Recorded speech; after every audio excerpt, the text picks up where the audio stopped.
નમસ્કાર વિદ્યાર્થી મિત્રો, આજે આપણે વાણિજ્ય વ્યવસ્થાની અંદર ચેપ્ટર 1 સંચાલનનું સ્વરૂપ અને મહત્વ એમની અંદર આપણે સંચાલનના કાર્યોનું વર્ગીકરણ એટલે કે આગળના વિડીયોની અંદર આપણે સંચાલનની વિવિધ સપાટીઓ વિશેની માહિતી પ્રાપ્ત કરી. હવે છે સંચાલનના કાર્યોનું વર્ગીકરણ. તો સૌપ્રથમ આપણને એવું થશે કે સંચાલનના કાર્યો એટલે શું, સંચાલનના કાર્યો કયા કયા. તો અહીંયા સંચાલનની કામગીરી જ્યારે આપણે કરીએ છીએ તો આ સંચાલનની કામગીરી કરવા માટે કેટલાક કાર્યોની જરૂરિયાત ઊભી થાય છે. તો આ જે કાર્યો છે એ કાર્યો વિવિધ સંચાલન શાસ્ત્રીઓ દ્વારા અલગ અલગ કાર્યો છે એ આપવામાં આવ્યા છે. તો એમની અંદર આપણે જોઈએ કે અલગ અલગ સંચાલન શાસ્ત્રીઓ દ્વારા આપેલા કાર્યો છે એ કાર્યો આપણે જોઈએ તો એમની અંદર કુલ 5 સંચાલન શાસ્ત્રીના કાર્યો અહીંયા આપણને આપેલા છે. પહેલું કુંતજ અને ઓર્ડનલ દ્વારા જે છે સંચાલનના કાર્યો આપવામાં આવ્યા છે. બીજું હેનરી ફેયોલ દ્વારા, ત્રીજું પીટર ઓફ ડ્રકર દ્વારા, ત્યારબાદ લ્યુથર ગ્યુલિક દ્વારા અને છેલ્લે તો કે ડોક્ટર જ્યોર્જ આર ટેરી.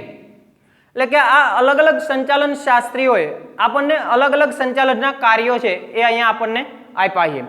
તો એ કાર્યો આપણે જોઈએ તો સૌપ્રથમ કુંતજ અને ઓર્ડનલ દ્વારા જે આપણને કાર્યો આપવામાં આવ્યા છે એમની અંદર આયોજન, વ્યવસ્થા તંત્ર, કર્મચારી વ્યવસ્થા, દોરવણી અને અંકુશ. આયોજન, વ્યવસ્થા તંત્ર, કર્મચારી વ્યવસ્થા, દોરવણી અને અંકુશ. તો આ જ્યારે પણ આપણે સંચાલનનું કામ કરીએ છીએ તો આ 5 કાર્યો એવા છે કે જેનો ઉપયોગ આપણે કરીએ છીએ. એના વગર સંચાલન થઈ શકતું નથી, માટે એને આપણે સંચાલનના કાર્યો કહીએ છીએ. ત્યારબાદ એ જ રીતે હેનરી ફેયોલ દ્વારા જે છે અલગ અલગ કાર્યો આપવામાં આવ્યા છે. એમની અંદર પણ આયોજન, વ્યવસ્થા તંત્ર એટલે કે પ્રબંધ, આદેશો આપવા, સંકલન કરવું અને અંકુશ. ત્યારબાદ પીટર ઓફ ડ્રકર દ્વારા આપવામાં આવેલા ધંધાનું સંચાલન, સંચાલકોનું સંચાલન, કામદારોનું અને કામનું સંચાલન. લ્યુથર ગ્યુલિક દ્વારા આપવામાં આવેલા છે એમની અંદર આયોજન, વ્યવસ્થા તંત્ર, કર્મચારી વ્યવસ્થા, દોરવણી, સંકલન, માહિતી પ્રેષણ અને અંદાજપત્ર. એના પછી જ્યોર્જ આર ટેરી દ્વારા આપવામાં આવેલું તો કે એમાં આયોજન, વ્યવસ્થા તંત્ર, દોરવણી અને અંકુશ. તો અહીંયા જે છે એ મુખ્ય તરીકે આપણે જોઈએ તો કે આ જે 5 કાર્ય અહીંયા આપણને આપવામાં આવ્યા છે આ 5 કાર્યો લગભગ બધાના ઓલામાં કોમન આપેલા છે કે આયોજન, વ્યવસ્થા તંત્ર, કર્મચારી વ્યવસ્થા, દોરવણી, અંકુશ. આ 5 કાર્યો છે એ દરેક સંચાલન શાસ્ત્રીઓ એમનો જે છે એ દરેક સંચાલન શાસ્ત્રીઓ એમની હિમાયત કરે છે કે આ કાર્યો દ્વારા આપણે સંચાલન કરી શકીએ. તો આ દરેક જે કાર્યો આપણને આપેલા છે આ એમનું જે વર્ગીકરણ આપેલું છે તો એ કાર્યોને આપણે સમજીએ તો સૌપ્રથમ આપણને આપવામાં આવ્યું છે આયોજન. તો આપણે સૌપ્રથમ એવું વિચારશે કે આયોજન આપણે કોને કહેશું તો કે આયોજન એટલે અપેક્ષિત પરિણામો માટે જે કાંઈ આપણે ઉદ્દેશો નક્કી કરેલા છે, જે કાંઈ આપણે ધ્યેયો નક્કી કરેલા છે એમને આપણે પાર પાડવા છે, એમના આપણે પરિણામો પ્રાપ્ત કરવા છે.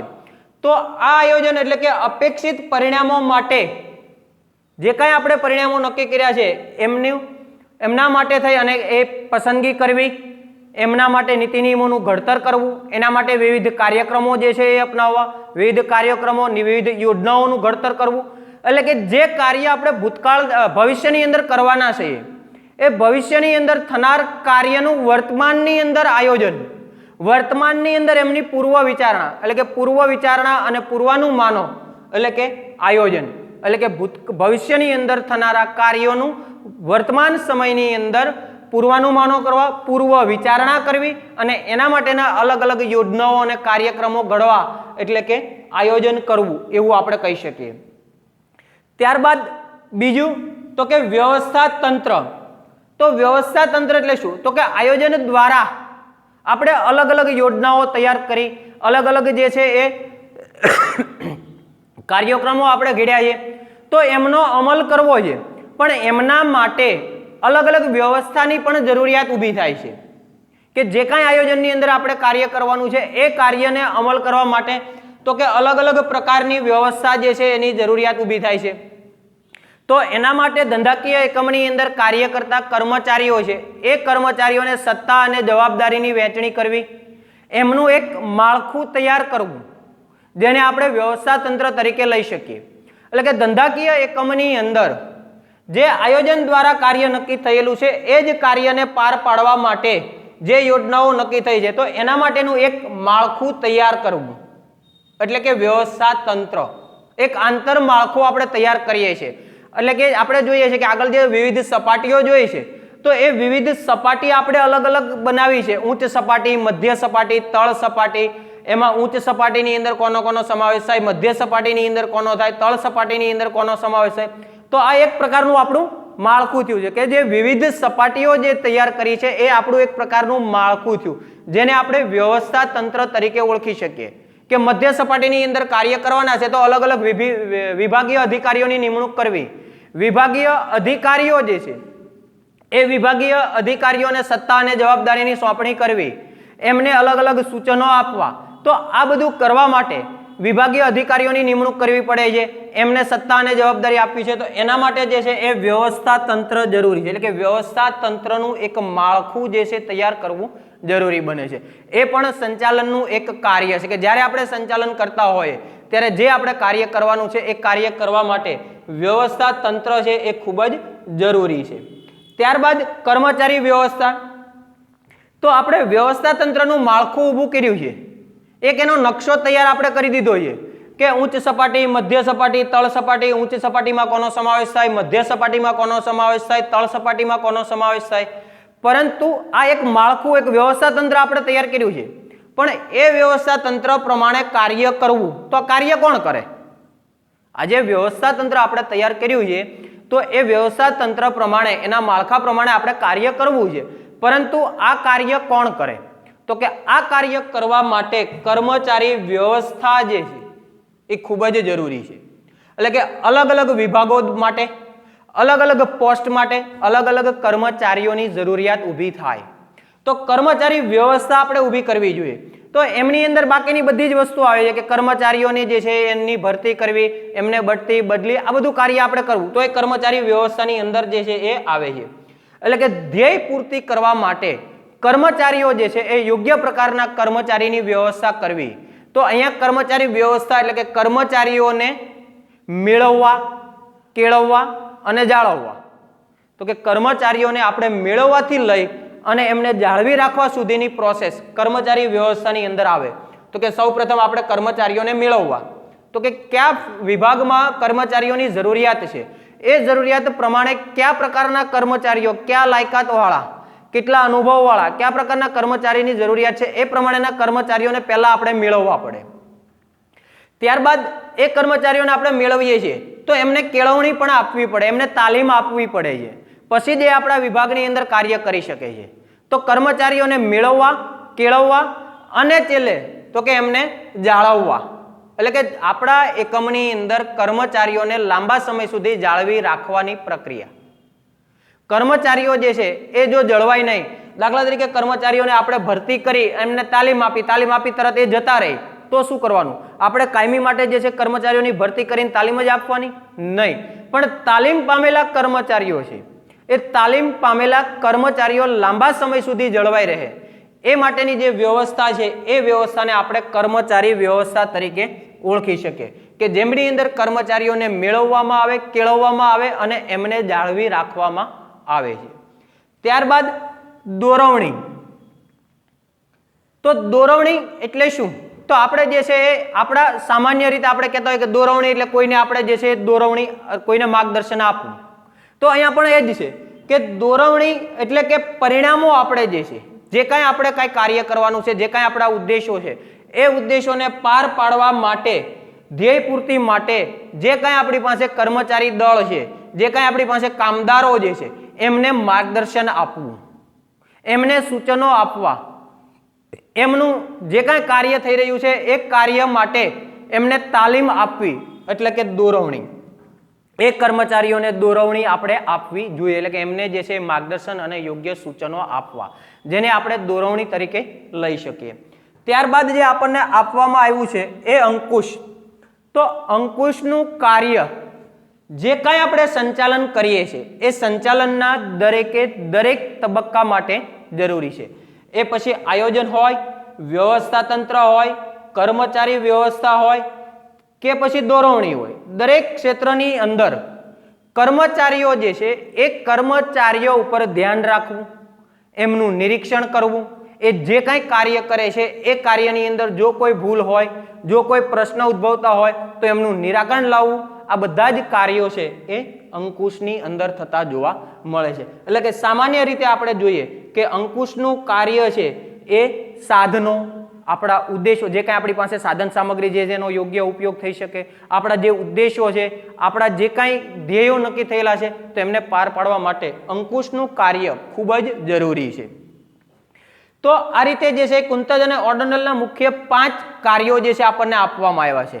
તો એ કાર્યો કરવા એટલે કે આયોજન જ્યારે આપણે કરતા હોય ત્યારે આ 5 કાર્યો ખૂબ જ જરૂરી છે.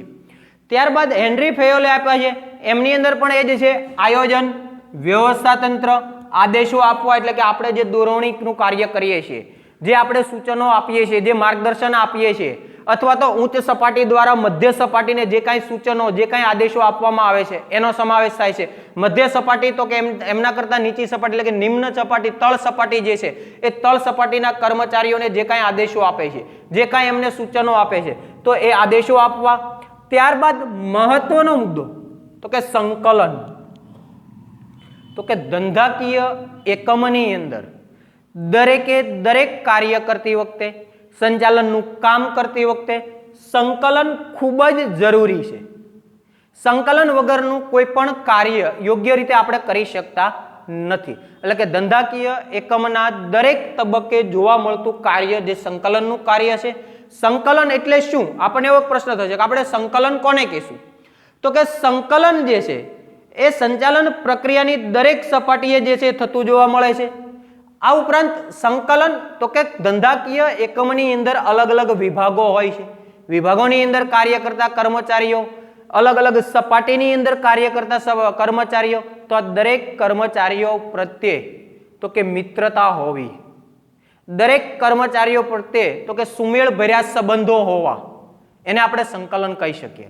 કે આ દરેક કર્મચારીઓ મિત્રતાના ભાવે સુમેળ ભર્યા સંબંધો રાખી અને એ પોતે જે છે એ સંચાલનનું કાર્ય કરે, ધંધાકીય એકમની અંદર એને જે કાંઈ સત્તા અને જવાબદારી સોંપવામાં આવી એ કાર્ય કરે, એ માટે થઈ અને સંકલન જરૂરી છે.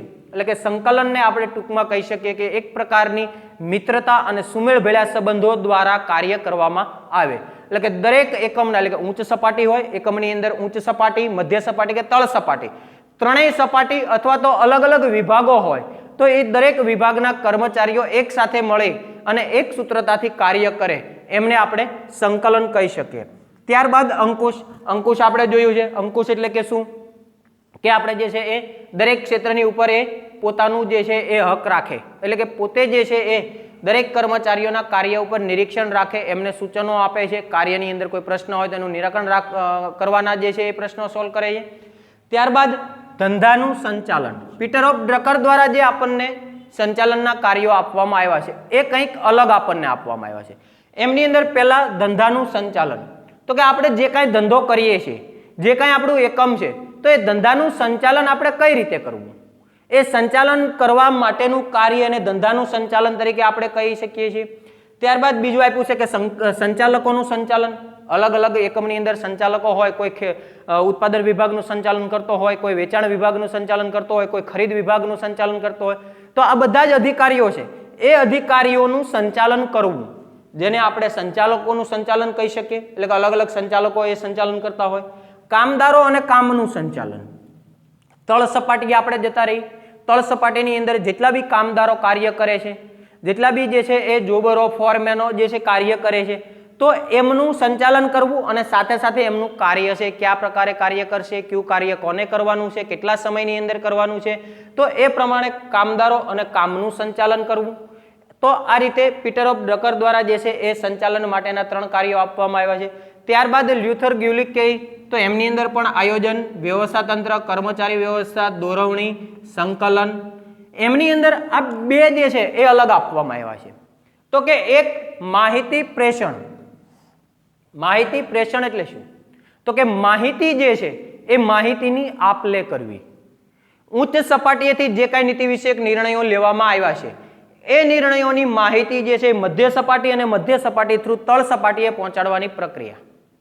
ત્યારબાદ તળ સપાટીની અંદર જે કાંઈ કામગીરી થયેલી છે એ કામગીરીની અંદર એમના અહેવાલો તૈયાર કરવા અને એ અહેવાલો જે છે એ ઉચ્ચ સપાટી સુધી પહોંચાડવાની કામગીરી, જેને આપણે માહિતી પ્રેષણ તરીકે ઓળખી શકીએ કે માહિતીની આપ-લે કરવી, ઉચ્ચ સપાટીથી તળ સપાટી સુધી માહિતી પહોંચાડવી અને તળ સપાટીથી ઉચ્ચ સપાટી સુધી માહિતી પહોંચાડવાની કામગીરી, એ પણ સંચાલનનો એક ભાગ છે, સંચાલનનું એક કાર્ય છે.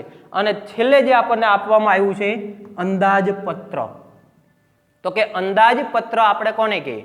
તો સામાન્ય રીતે આપણે જોઈએ છે કે દરેક દેશ પોતપોતાના અંદાજપત્રો તૈયાર કરતો હોય, એટલે કે આવનારા નાણાકીય વર્ષ માટે આવક અને જાવકના અંદાજો લગાવતું પત્રક એટલે અંદાજપત્ર.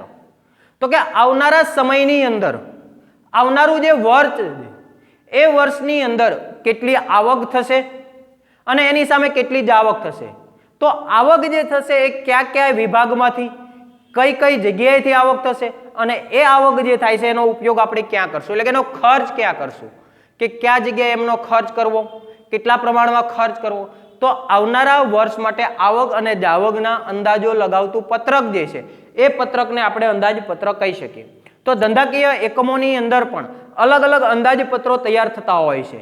એમની અંદર તો કે મધ્ય સપાટી જે સૌ પ્રથમ છે મધ્ય સપાટી અંદાજપત્ર તૈયાર થાય છે કે અલગ અલગ વિભાગના અલગ અલગ જે છે અંદાજપત્ર તૈયાર થાય છે અને એ અંદાજપત્ર ઉચ્ચ સપાટીએ પહોંચાડી અને ઉચ્ચ સપાટીની અંદર એ અંદાજપત્રો જે છે એમને મંજૂરી આપવામાં આવે છે, એમની વિચારણા કરવામાં આવે છે અને આખા જ એકમનું એક મુખ્ય અંદાજપત્ર જે છે એ અંદાજપત્ર તૈયાર કરવામાં આવે છે.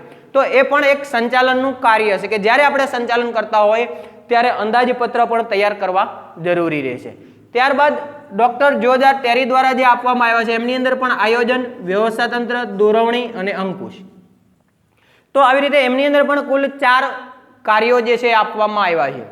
તો અહીંયા જે છે કે સંચાલનના કાર્યનું જ્યારે આપણે વર્ગીકરણ કરીએ છીએ ત્યારે અલગ અલગ સંચાલન શાસ્ત્રીઓ દ્વારા અલગ અલગ કાર્યો જે આપણને આપવામાં આવ્યા છે, આ દરેકે દરેક કાર્ય જ્યારે પણ આપણે સંચાલન કરતા હોઈએ, સંચાલનનું કામ આપણે કરતા હોઈએ, કોઈ એકમની અંદર આપણે સંચાલનનું કામ કરતા હોય તો આ કાર્યો કરવા ખૂબ જ મહત્વના છે.